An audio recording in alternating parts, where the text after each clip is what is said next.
Hi, I'm James P. Friel. And I'm Dean Holland. It's time to fasten your seatbelts, boys and girls. That's right. If you're an entrepreneur who's wanting to take your business to the next level and have a bit of fun while getting cutting-edge advice on your business, marketing, and sales, welcome to Just the Tips, arguably the best podcast in the entire world. I guess that's good, right? Yeah, sounds good to me. All right. That was easy. That was the easiest thing we did all day.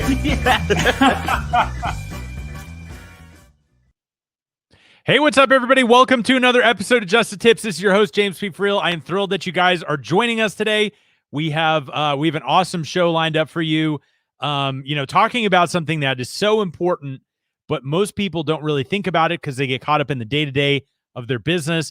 And so we've got a repeat guest here who I'm very excited that agreed to come back on the show. And I see Mr. Dean Holland galloping over the hills, the rolling hills of Nottingham, UK, riding into the studio on his white noble steed. Ladies and gentlemen, welcome the one, the only bearded wonder from the United Kingdom, Mr. Dean Holland. Woo! Just jumped out the saddle into the chair there, just in time. Your hair looks amazing. Considering, what I just witnessed as you coming into the studio. Yes, well, I fashioned some sort of like space helmet now so that as I'm galloping through, the wind just like aerodynamically flies around. Are you sure you don't have like Lego hair, like a Lego man where it just like snaps into place? Because it looks a little too fixed. I can't reveal all the secrets here today. Right. Someday we will have an episode where you reveal the secrets of how you are so good looking and your hair stays in place. What's all these compliments? I'm suspicious. What's about to happen? Don't worry. Wait until about halfway through the show. You're going to find out Wimby, I'm so nice to you today. So we've got a repeat guest today who I'm very excited that we have back on the show. Last time he was here, he was talking about deal making. And I think that a lot of entrepreneurs and business owners really can do better over the long term in their business if they focus not just on how much cash are we making now, but how are we actually increasing the value of the business that we have, right? And it's easy to get stuck in, we got to sell this many products and we've got to make this kind of bottom line and we got to do all these different things. And I'm not saying that's not important because it is. But there's another dimension that's just as important, if not more important, over the long term, and that's how do we actually create value inside of the business.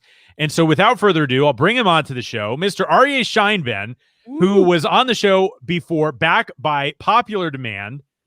Welcome to the Melee, my friend. How are you today? Thank you.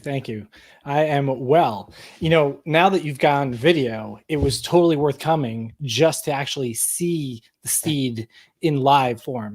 Before it's like you have to kind of like picture it, but now that you get to see it behind stage, it's totally worth it. Anyone who hasn't been on video has got to come for video. Thank you for that. And I'm glad you brought that up because it is a privileged sighting for those people that we have on as guests. Obviously, we don't have all the time to show everybody live, the steed that Dean rides in on. But I assure you, he's back there in the green room, waiting to take Dean back to his English manor once the show is over. Yes, the 3-hour hike that I must take in the evening every time we do this show is it's never the easiest, but we get there. That's dedication. That's just dedication. That's exactly what it is. I don't think all the people who are listening to the show thoroughly appreciate the dedication and the commitment and the saddle soreness that Dean experiences riding in the studio and then back home. But anyway, we'll get to talking more about that later on in the show. For now, like I said in the pregame, Aryeh, and in the intro, I'm so excited to have you back, man, to talk about value creation. I think it's a topic that a lot of business owners, I don't think they dismiss it, but I don't think they fully comprehend the importance, what it really means. It's not necessarily something that you see more money in the bank tomorrow because you're focusing on value creation, but it really is something that can pay huge, huge dividends in the future. And so before we kind of get into that, can you give us your definition of like, what does it even mean to have value creation and increase the value of your business? Yeah, no, that's a fair point, and I think it's an important topic. So if you think about your business, right? Like a lot of people, depending on the size, everybody's thinking and focused on different things, the size of the business. But for the most part, when we think about the value creation, we're thinking about like what a willing buyer would probably pay for this, even if you never intend to sell the business. But just like, hey, if I'm going to buy a stock, if I'm going to buy a company, if I'm going to buy anything, we typically think about what is it worth, and we think about like what is it going to be worth in the future. Buy a horse, for example. Right. It could be a marketing expense, or it could be an increase in value because steeds are rare. They are very rare. But part of like when we focus on the business side, right, we're focusing on what someone's going to pay because of future cash flows or how they're going to operate a business.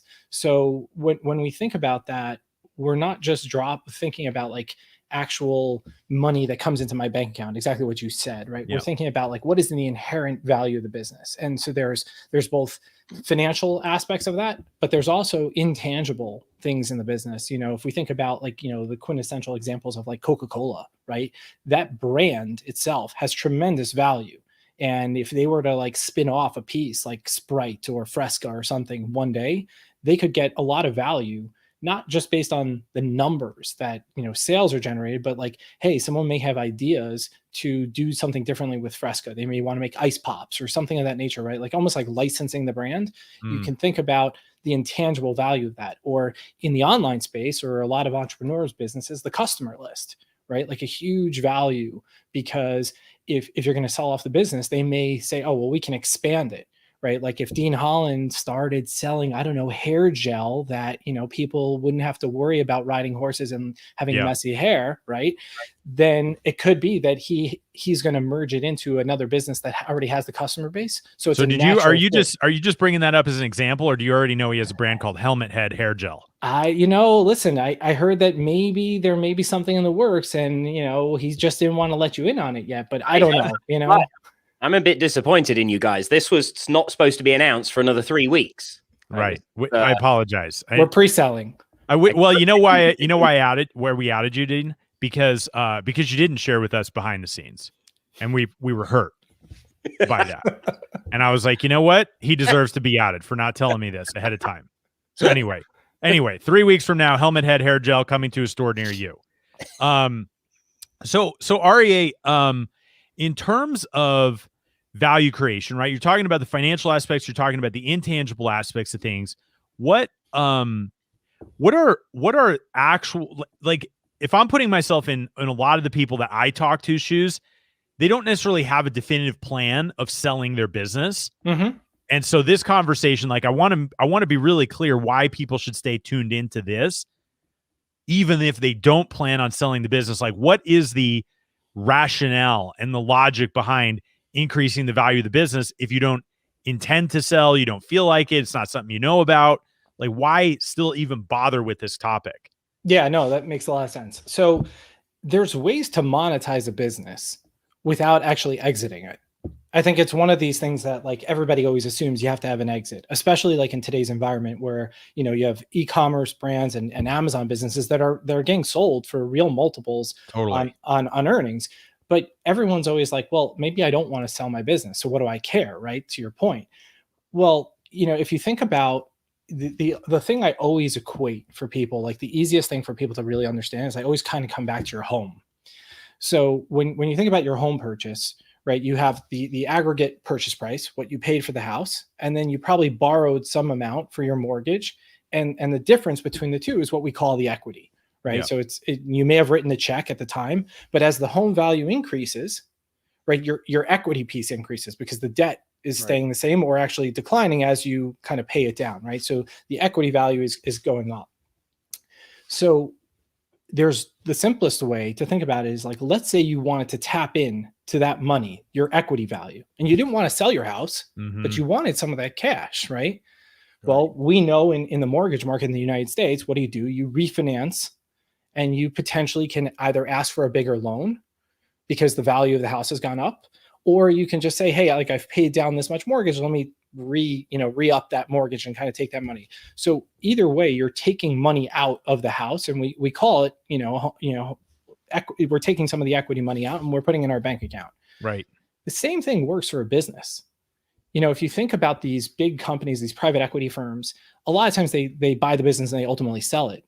But along the way, they do things that we call like dividend recaps. But all it is what they're doing is they're leveraging the business more. They're putting more debt on the books, and they're actually taking that money out in the form of a dividend to them, you know, to their investors.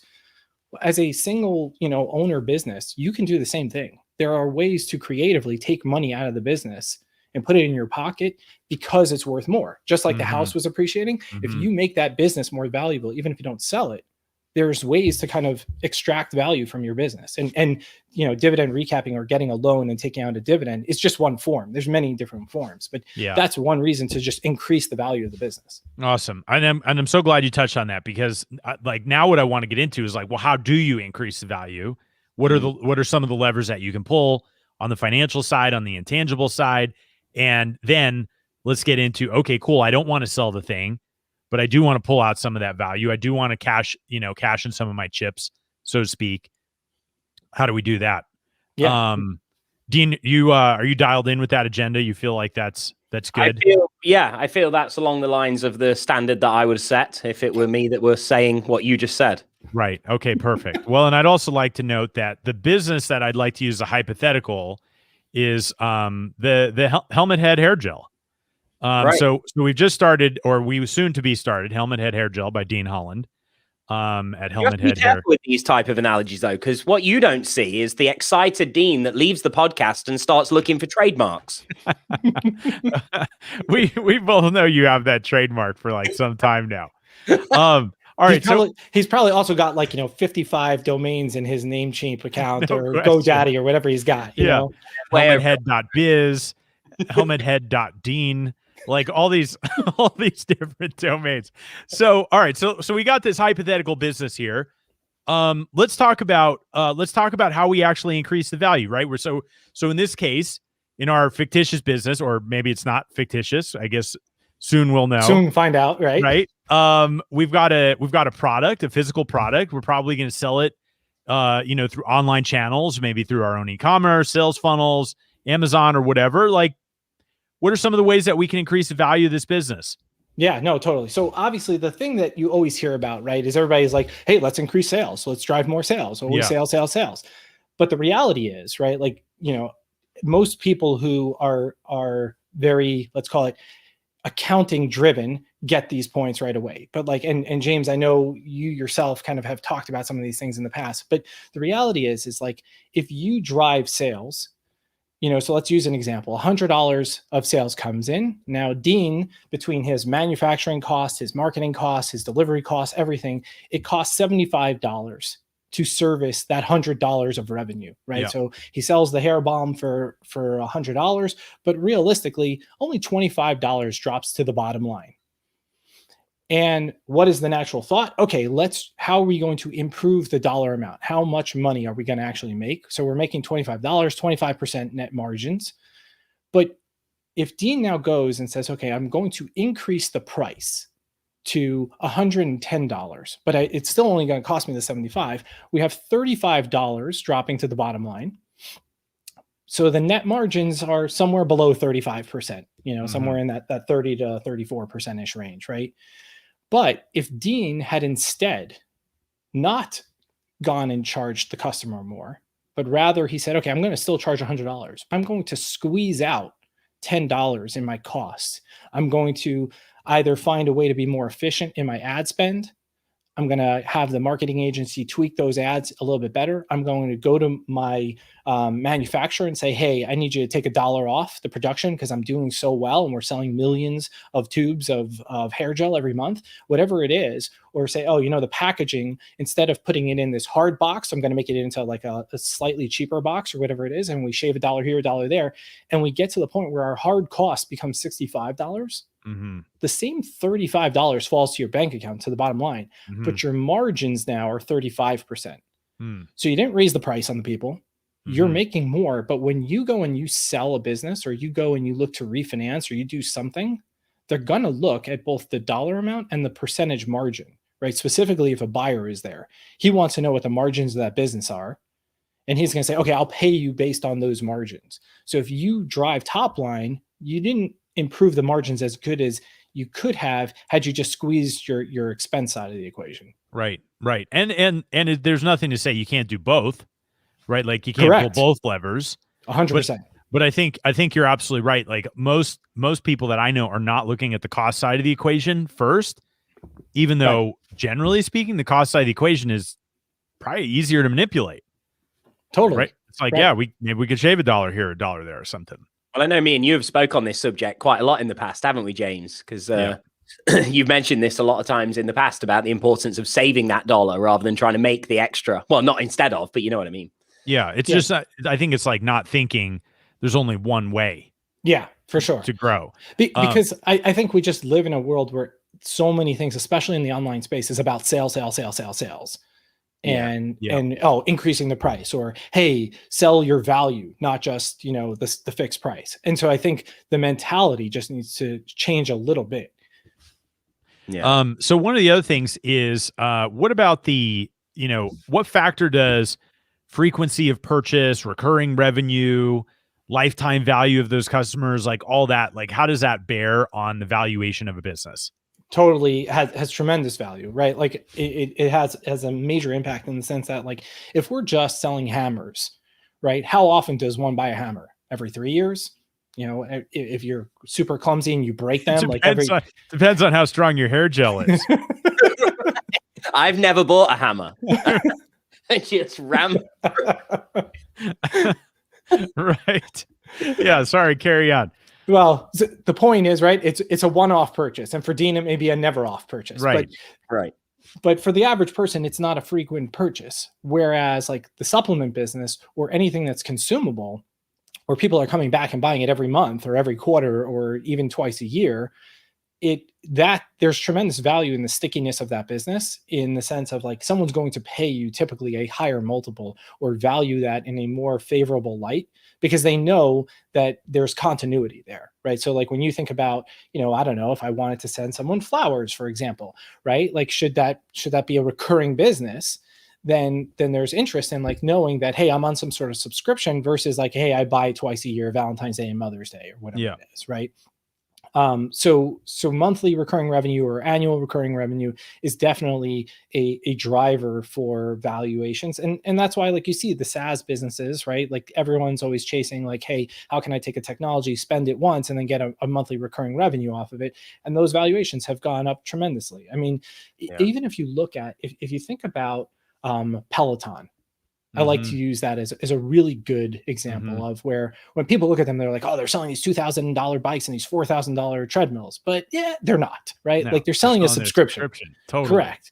And all of these businesses that are selling the subscription that they can squeeze out, and the cost of the content is once and then they're recurring. And that's really like, Netflix and Costco. Another perfect example, right? Costco they make like whatever, 12, 13% margins on their products. And that just keeps the lights on and pays for employees. Where they make the money is when they charge everybody $55 a year. Right. And they have a few hundred, I think like 100 million people. Same with Amazon. Amazon, they kind of changed it from like 100 to 119. Well, you know how many billions of dollars they just dropped of cash to the bottom line? Totally. So all these things are like, if you look at the businesses, right, like Apple, people like kind of confused for a technology company, but look where a lot of their money is coming from now. Yeah, absolutely. Music, storage, all these different things.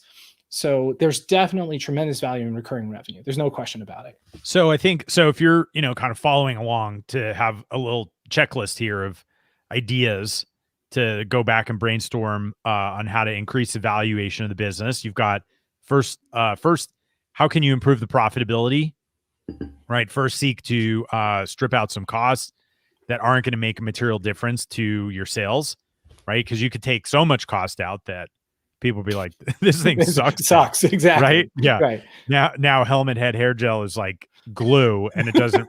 it never comes out of people's hair, and they're like pretty pissed about it. And never buying it again. Right. Yeah, they're not buying it again.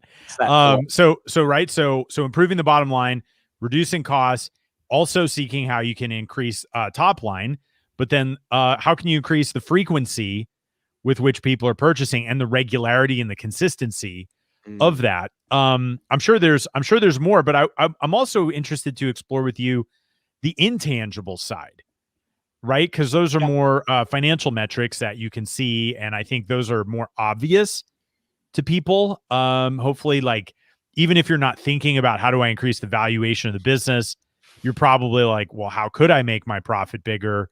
How could I get more money for more frequently, right? So, but what about the intangible stuff? Like, carrying this this little mock case study we're doing here. What are the intangibles in helmet head hair gel? So I think helmet hair gel has yet. It is to a really, mouthful. I think yes. we might need to have a few Triple focus H groups. or something like. Yeah. Triple H hair gel. For real men. I think there's a few things, right? So the brand is not yet super well known, right? Give it some time. Man. We just announced it today. I mean, come on. He's really got his ego tied up in this hair gel. I mean, it's like, come on, man. It went straight to his head. Oh my God. Oh man. See the drum set, that's right. Yeah. All right. So Dean, just take a deep breath. All right. We're only talking here. This is no judgment on you or your brand. Well, he might be talking to you. This is life for me. Right. Yeah. All right. So the brand is not well known yet. Correct. Operative word. Correct. But we have the ability to say, okay, how many customers do we have? And what is that average purchase price? And so again, because it's a new business, we don't necessarily know the lifetime value of that customer. Yeah. But those two things are big metrics, right? Like when we can increase the lifetime value of the customer, which naturally can be increased by just increasing the purchase price, like the average cart value or whatever it is. So if we're combining all the things we're talking about, right? So we've improved margins, but now we're getting frequency of purchase up, right? So Dean puts people on to a subscription model. So every 3 months they get it delivered. But the other way to increase that average order size, right, is to say, oh, well, we have this ancillary product that's very complementary, or we have this other item that is like a brush or whatever it is, because it's a special brush we're going to need to get through this, special hair gel. Absolutely. But the customer list itself, if we can show the frequency of purchasing, someone may want that customer list just in general, right? Because there's complementary products that the other company who really focuses on the beards, because I'm clearly the only guy on the show without a beard, right? So the beard balm. Even the steed has a beard. So James's beard balm company may be very complementary to Dean's hair gel company, right? And so there may be good customer overlap. And so if James is in the market to expand his business and says, hey, Dean, I'm looking to acquire your business, he's going to want to understand, like, okay, what are the frequency of these purchases? What are those average? And as well as how many people do you have? Like, are we talking about, 10 customers? Or are we talking about 10 million customers or somewhere in between? Because I think, you're going to also have, Dean's going to eventually have customers who, don't continue to purchase like any normal business. And those customers, though, if you can keep them reasonably engaged, if Dean does his magic and he writes great copy and he sends out emails, they may not be purchasing, but they're still somewhat active. Right. There's value to those people, right? Because, and even if Dean doesn't if he's not able to close them on that next product, but they're interested in the beard balm or they're interested in something in that space, there could be synergies as well that, Dean finds a way to monetize it without actually being acquired by James's beard company.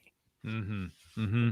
What do you think? So you touched on the customer list, sort of touched on brand. What are some of the major categories that you'd see as the big intangibles that people should be thinking about besides those two things? Good question. Yeah, I think those two are far and away the biggest, but I think it also, like, if you're able to, if we look at some of the brands that have been acquired over the last 5-10 years, and you look at how almost like niche they were, right? Like a lot of people have used the example of RX bars, right? So RX bars got acquired by Kellogg for about $600 million, probably in year 3 to 6 of the business. Mm-hmm.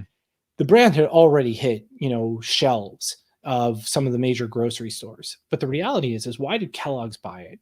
It's because Kellogg's is a big behemoth of a company and they're not nimble. They can't come up with new products that are vertical, niche verticals that are very focused, even like native deodorant, all these things that really speak to that person. So Dean went and he found purest of pure ingredients. He found all organic. He found the health conscious person who doesn't want junk in their hair. That vertical now, even though there's like, that's an intangible. There's no way to like say, hey, it's worth X, Y, and Z. It's very difficult to put the value on that. But because Dean knows his avatar, Dean speaks to his person, that is a huge intangible that, a major company may just say, Unilever may just say, you know what, we can't speak to that person. Right. We don't, and there's tons of these acquisition examples out there where people just like were buying that customer base. Not because the product may have been amazing, but the reality is they're speaking to that one little vertical, and now they can potentially market a ton of other stuff to them. Yeah. I think that makes a ton of sense.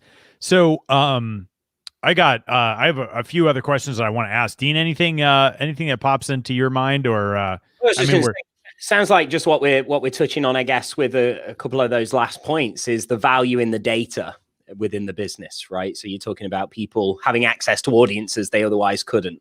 I think that's what I've seen with a lot of technology companies that seem to have sold for like crazy multiples, and they don't even yet seem to have a subscription service. It's like you're just data. There's seems to be some huge value in that. Yeah, I mean, like look at the hottest app right now, right? Clubhouse. Right. So that thing got valued over $1 billion for the last round. Andreessen Horowitz, not a slouchy shop. I mean, they were the first investor, but even when they first put that first $12 million in, the valuation was like $100 million. And they barely had like, tens of thousands of people on this app. Right. And now, granted, they have, they're north of 1 million. They're probably approaching 2 or 3 million. And, I've been on the app. I really like the app, but the reality is like, it's over $1 billion valuation, and they haven't produced a dime of revenue. So it's kind of like, hey, they have the audience, they have users, they have viewers. And the biggest thing they have besides all that is like look at the screen time, the usage, like how long people spend on that app is like crazy. So someone's paying for all these intangibles, and not because of any financial number that they're pegging it to just yet. Right. It's the possibility of what that might look like. Yeah. Interesting. All right. So we've, kind of talked about different ways financially and intangibly to increase the value. You said something interesting when I asked the question earlier. For somebody who's not wanting to just sell outright, like why should they care? And you talked about how there's different ways of claiming some of that value that you create without necessarily having to exit. What are some of the things that people have as options available to them that they might not be aware of or thinking about or taking seriously that they should really be looking into? Yeah, no, for sure. So I think one of the things is, a lot of let's call it solopreneurs or small business owners, because a lot of people come out of corporate, but a lot of people don't. They just kind of like, whether it's high school, college, whatever it is, they're like, I'm going to work for myself. Like, I'm going to do whatever it takes because I just don't want to have a job and report to somebody. That's the reality. And they get into this business, whatever it is, and they start making money.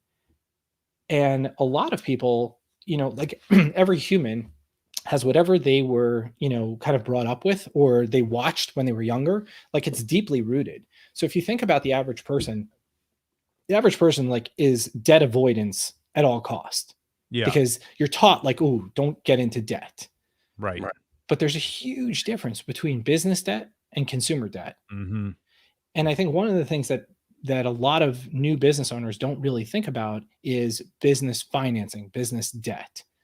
They naturally associate with, consumer credit card debt or whatever it is. I want to pay off my mortgage as fast as possible. I don't want to have any debt.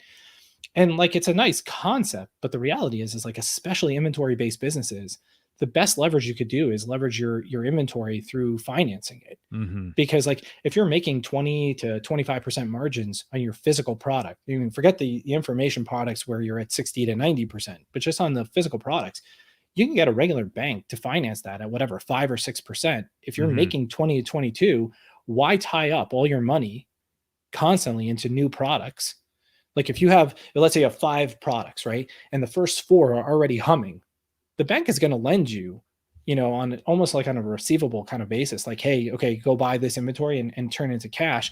And then you can focus all your development on that fifth product or your marketing on that fifth product instead of spending all the money that's coming off of that, worrying about how you're going to get it back into the business. So debt financing in general, while a lot of people shy away from it or they don't even know it exists, I think there's both traditional banking, but if you look in the online space, there are so many business lenders out there for the e-commerce or online business space.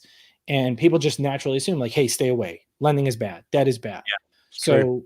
There's tons of ways to use financing in creative ways or just traditional ways. That would be number one. Nice. Yeah. Dean, I feel like you have some thoughts on that one.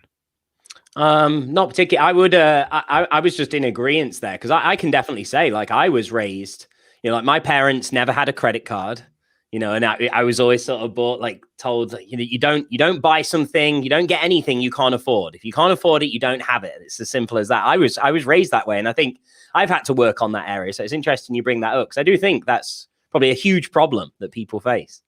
Yeah, I mean, I think it's a natural thing. And I'm not telling you to go take your credit card and buy stupid things with it. But if you're going to hair gel. Yeah. Or artificial jellyfish tank. Right. Got it.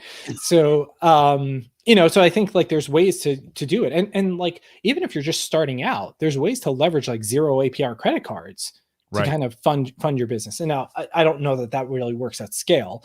And you need to make sure you're kind of paying that off. But if you have a business that's humming, you can definitely do that. There's ways to sell parts of your business. Like if you don't want to sell the whole thing, but you want some liquidity, there's ways to, family plan in the sense that like you can kind of gift over to your family parts of it. And, there's lots of tax strategies and I am by no stretch of the imagination the tax expert, but there's ways to do it.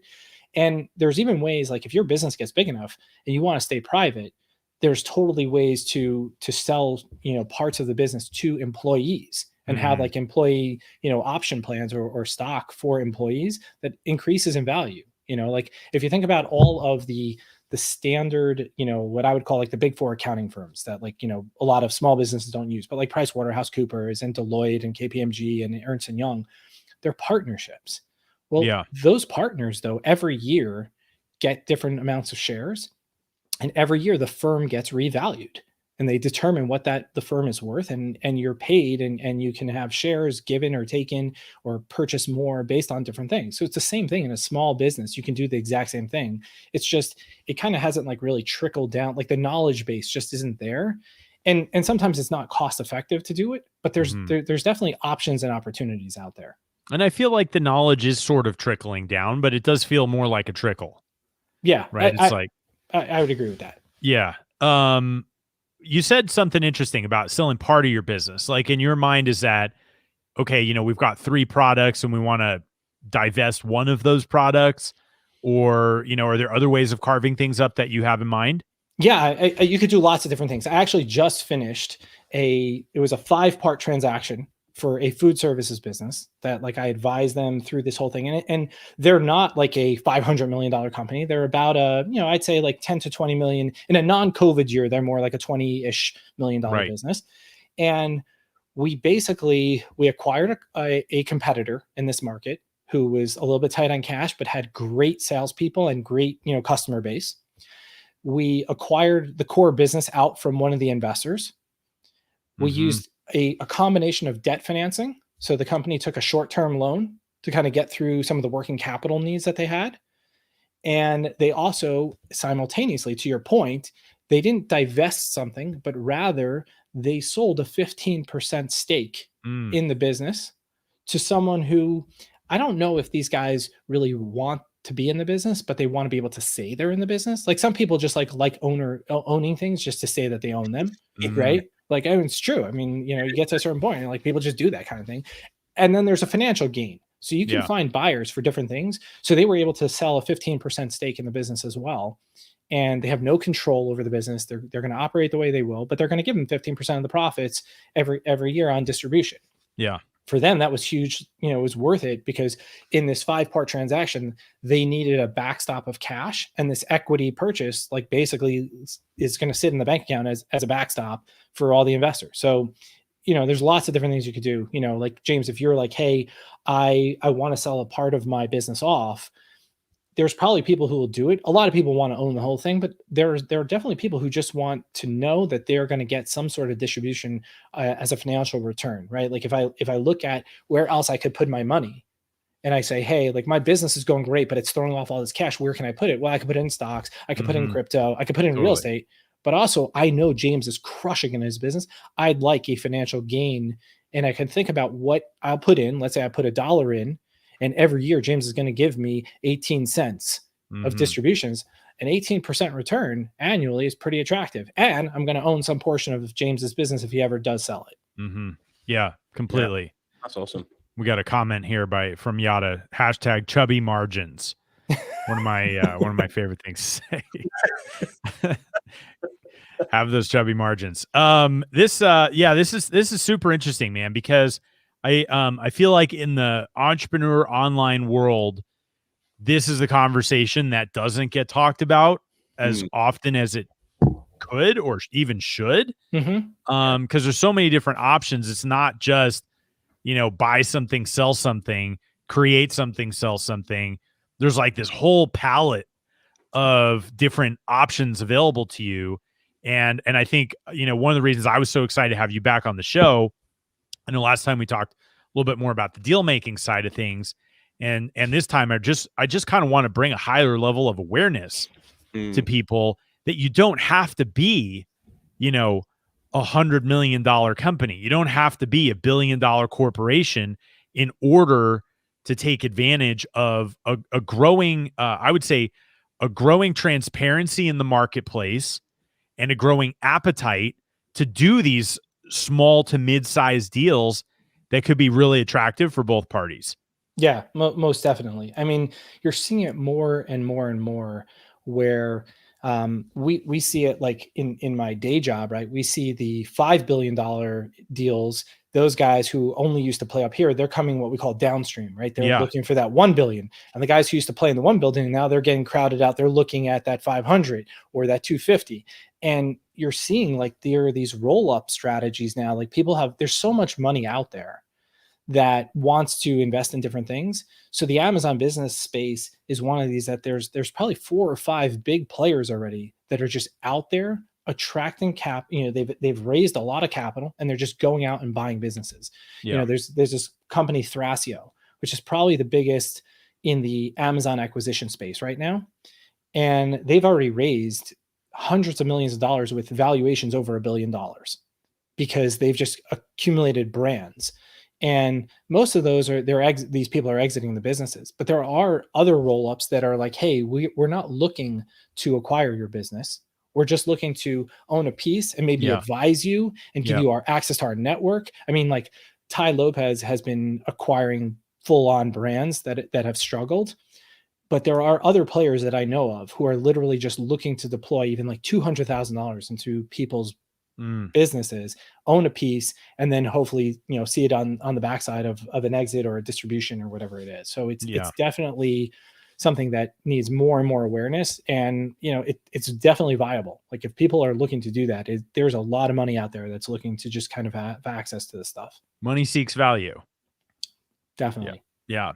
We got one last question. And then I want to wrap up this segment. So somebody asked, with you having spent so much of your time in that pond with the bigger fish, right? Like the $5 billion deals and all this other stuff, as you see that, what are some of the mistakes that you see the smaller, entrepreneurial ventures, the smaller business owners like making over and over that you're just like, oh my God, if they just stop doing this? Yeah. So some of it is transactional. In the sense, like, I'll try and get through it in succinct fashion. The first thing is like, I have advised this year, in 2020, at least 3 people, probably more, but at least 3 that I can think of off the top of my head, who came to me and they're like, hey, we did this agreement, but we never really papered it, right? Like we didn't put any documentation around it. And now they're telling me that they want this, or I owe them that, or they want a cut of this and that. And I'm like, okay, where's the agreement? And they're like, yeah, there is none. I'm like, you're good to go because good luck. Like no lawyer is going to take that a contingent based on a bunch of emails because it's going to get thrown out. So like the number one mistake I see over and over and over again is like, hey, we had a great conversation. Let's kind of get into business together. Oh, sounds good. We'll figure it all out on the fly. And then lo and behold, there's going to be a problem, right? Like 9 out of 10 times there's a problem. Yeah. And that's what the documentation is for. It's for the times that there are a problem. So that's mistake number one. But mistake number two, like in these transactions, I think is people are very short-sighted. And that is especially on the online, entrepreneurial space where people are just not thinking about the long term. They're like, hey, fast cash. Okay, I can sell it here. And they didn't like really take a pulse of like, well, what happens if I stick with this another year? Like, and I see this in the Amazon space a ton. Like people are like, hey, I'm at $1 million run rate. I'm throwing off 25% margins. I can get like $1 million cash in the bank. Let me do it. But if you stayed in the business for another year, you probably could have made many multiples of that. Right. Because you would have refined your process. So I think one of the mistakes that people make is they're in a rush to get this payday. And they're not really focused on like, hey, does this make me happy? Is this what I really want to do? Like, why did you get into this business to begin with? Because if you think about that, then you may not be exiting as fast. Yeah. No, I think that's a great perspective. Get in writing. Don't be short-sighted. Yeah, I've written stuff in the past without documentation and things go wrong. Yeah. Well, and but at least you have the option, because like I've had things in writing before and things went south and I'm just like, you know what? It's not worth pursuing. Correct. And which is fine, but at least you have the option to do that. Yeah. Or the ability to at least threaten that you're going to do it. Yeah. If you're inclined to, but everybody, I think the idea is create as many options for yourself as possible. So Aryeh, just winding things down. I know you got some new things going on since the last time we talked. People can actually learn from you on a more formal basis. I think it's something that everybody who knows you has been pushing you to do for, I think at least the last 115 years. Probably somewhere around there. Somewhere around that neighborhood. So how can people get in touch with you and potentially work with you and having you advise and or teach them on how to create better deals and have this level of flexibility in their thinking? No, I appreciate it. So the number one place probably just to even like get an application, or the number one, number two places are solutionadvisory.com or applytotheden.com. Those are the two probably easiest places. And then you can, my podcast is Inside the Lion's Den, hence the Apply to the Den. Right. And then Instagram is probably the platform that like I'm most communicative in, and that's Aryeh the Businessman. All right. And that's ARYEH, the Businessman. Correct. All right. Awesome. Well, thanks, man. Dean, any parting shots before we go to commercial break and then come back and wrap it up with the news? No, just great catching up. I think it's definitely one of those conversations that, like you say, just a lot of people, or at least in sort of the space I work in, like people aren't approaching their businesses in this way. It's not even really a thought. So I think hopefully at very least we've given people something to think about and something to consider. Because I know, I've certainly seen that even people that say in digital product businesses where they're the expert, a lot of people don't think they have something that carries value to be able to sell on or to do anything more with. They just view it as a pure cash business. And I know there are businesses that way, but I think with some creativity, there's a lot of value that can be mined in any business. So I think it's been a great conversation. Appreciate it. Awesome. Yeah. Awesome. Well, thanks again for being here, man. My Always great to talk. Same here. Thanks for having me. Absolutely. All right, everybody, we're going to go to a quick commercial break, and then we're going to be right back, and we're going to have the news with Dean. All right, you guys, we're interrupting this incredible episode to bring you a very important announcement, and that announcement is the new Just the Tips members area. What? We've created a members area that has trainings right out of the gate from Dean and I on our best strategies to help you grow your business, and many of our guests that we've had on the show have offered to put some of their best stuff inside the members area to help you guys have access to all sorts of content that'll help you grow your marketing, grow your sales, make sure you're staying on top of your business, and you can work on your business, not in your business, get more results in less time. I can't even like the reason you don't even hear Dean right now is he's galloping around the studio on his horse from sheer excitement. Dean, can you please stop galloping for 1 second and tell our good-natured listeners what's going on? Whoa there, horse. So if I can slow this thing down, there's only one place you got to go to get all this good stuff, and that is jttshow.com. That's jttshow.com. It's all free, and I think you're going to love it. We will see you guys on the inside of the new Just the Tips members area, jttshow.com. Now, back to our regularly scheduled programming. All right, Mr. Holland, it is time for the news. What do you got for us today, dude? Well, so this week, the subject for this week actually came from some little disasters that I was having. So you'll know, James, I spend, a good amount of money on advertising, particularly on Facebook. Yes. So I actually went through that dreaded thing of having my ad accounts closed down.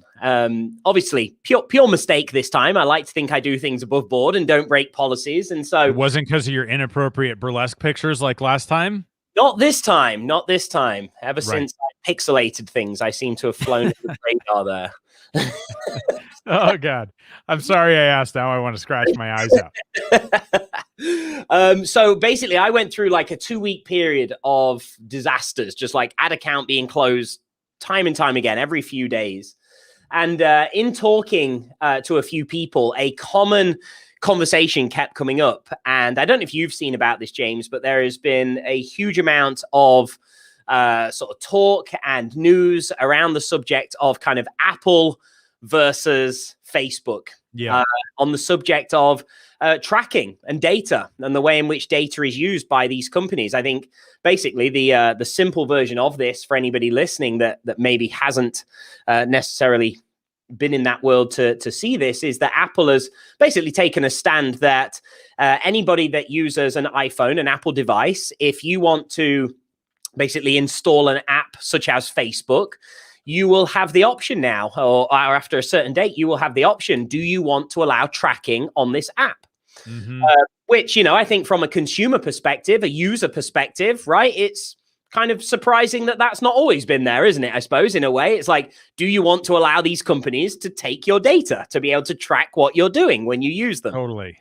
As an advertiser, from an advertiser's perspective, probably not so cool, I think. And so this is kind of the news / little bit of advice that I wanted to give around this news and to talk about this, because just like you, James, we are two people that have, I guess, the good fortune of being in business for quite a long time now. We have experienced a lot of different things. And I think there is a lot of people right now that are online advertisers, predominantly, especially if they're using Facebook or other platforms, that are really freaking out now that, is this the end of advertising? Is this the demise of Facebook that people have maybe been holding out for? Is this where one of the giants falls because no longer they're allowed to take all of our consumer data or take the data of users? And I think one breath, I want to say that I feel it is warranted if you are an advertiser and you're a direct response marketer, you would be warranted to pay attention to this. There are going to be a lot of, certain implications, aren't there, around this type of thing. You are going to notice that things do begin to shift, by nature of it. Let's just keep things simple. If your ad account no longer has the access to be able to pull back certain data from users that are clicking your ads and doing certain actions on your website, it is naturally going to impact you. But I think the reason I wanted to pull this forwards, even though this has kind of been going on a few weeks now, and the reason I wanted to talk about this is that I think what everyone just needs to primarily do here is just relax a bit and just to understand that this is not going to be the end of advertising, for one. I mean, that would be crazy. Number two, it is not going to be the end of Facebook, right? I mean, yeah. That's crazy in and of itself. But what this is going to be, and this is where I want to encourage everybody to get their head into, is that this is going to be, no way around it, I believe this is going to be a major shift that forces us as advertisers, as online business owners, to adapt. And this is the big thing I wanted to, like, say, highlight this around. This isn't the first time that business owners will adapt. It's not the first time it's happened, and it's sure as heck's not going to be the last.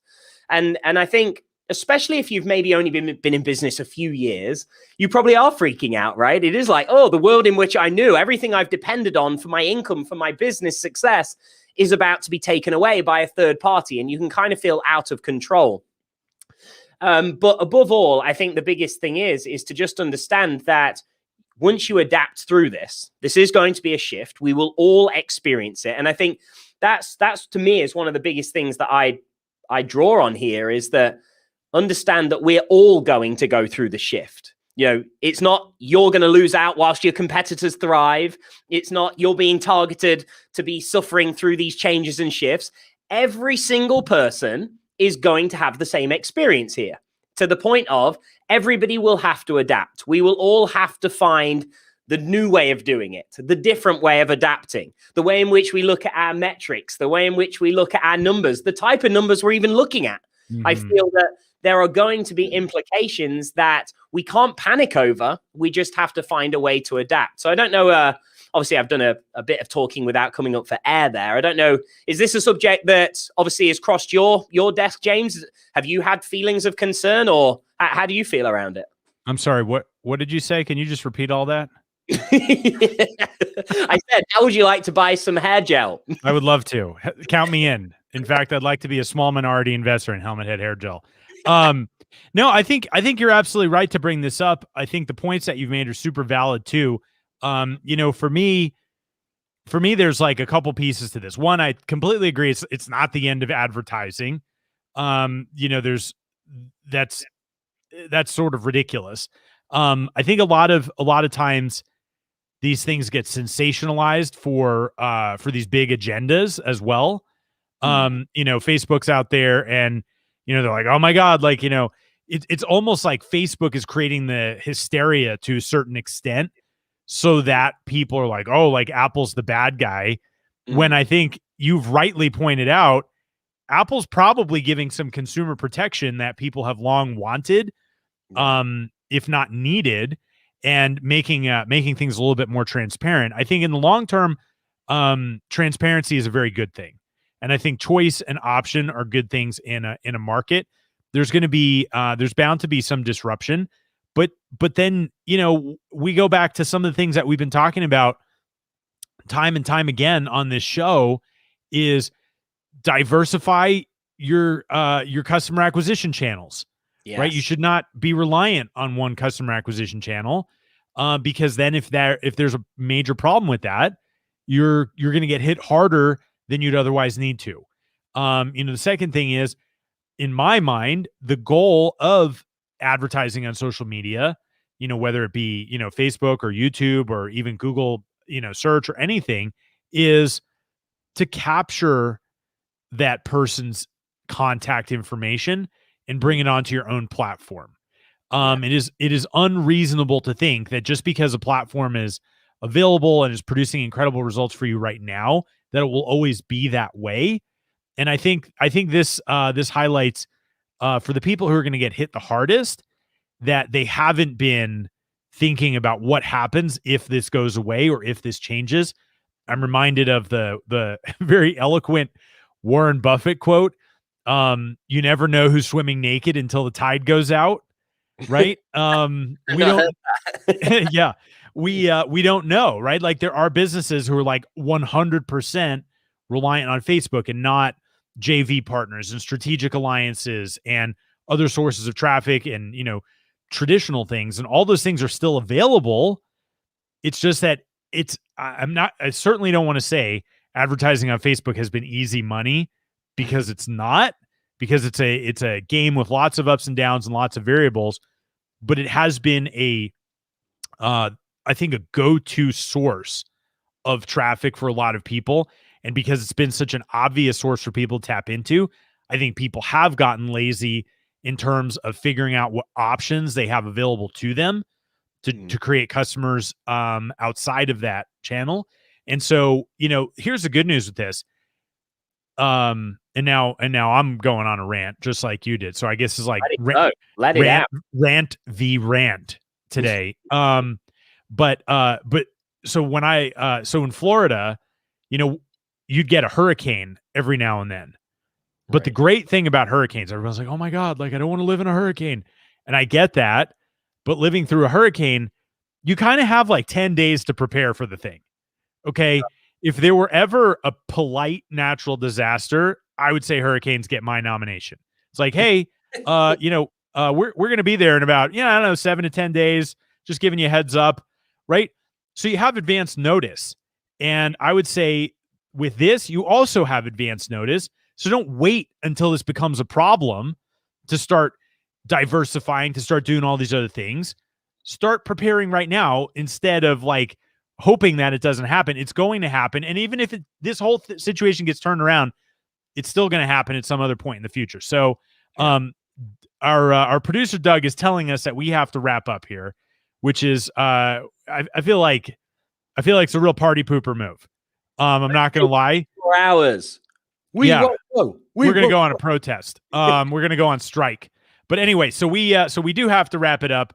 Thank you guys for listening today. It's been an incredible show. Thanks again for Aryeh for coming on the show. To all of our listeners, we appreciate you guys. Make sure you subscribe. Tell your friends and family about us. This is James P. Friel signing off with my amazing co-host who's about to ride home on his noble white steed, Mr. Dean Holland. We will talk with you guys next time. Later, everybody. Yeah. Thanks for tuning in to Just the Tips, where we believe business should be profitable and fun. For show notes, links, and other information on our guests, visit justthetipsshow.com. For more information on how to connect with Dean Holland, visit deanholland.com. And if you'd like to go from being a hustling entrepreneur to an effective CEO, capable of running your company without being stuck in the day-to-day, visit me for free training and resources at jamespfriel.com. Our theme music is Happy Happy Game Show by Kevin MacLeod. Licensed under Creative Commons by Attribution 3.0 license.